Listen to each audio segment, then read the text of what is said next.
learned that Wang Yi delivered a warning to Antony Blinken to, quote, not step on China's red lines. Look, there is a long list of unresolved issues between the U.S. and China, and these talks also come at a sensitive time. They come right after President Biden signed a bill to counter China's military might and defend Taiwan, and after he signed that separate bill that could ban TikTok in the U.S. Blinken is back in China to bolster the relationship and also to express strong concerns about China's support for Russia, as well as overcapacity and trade issues.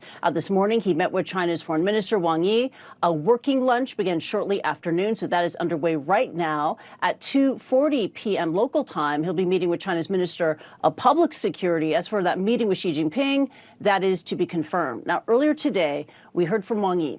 He addressed the relationship between these two powers, and he told Antony Blinken that the relationship is at a crossroads. Take a listen to this.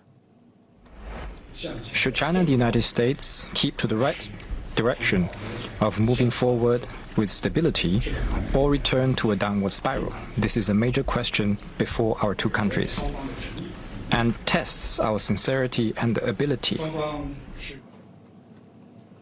Last year, Blinken visited China to stabilize relations. As you recall, that was during a time of peak tension.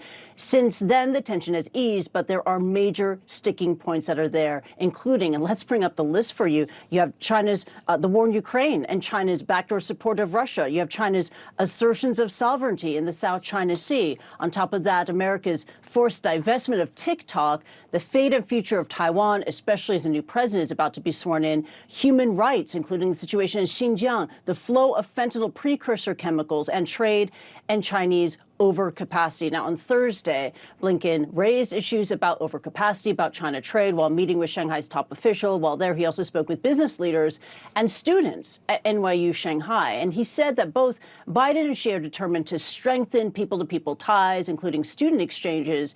And Michael, right now, just want to share, there are almost about 300,000 Chinese students in America. Compare that to only 800 American students in China.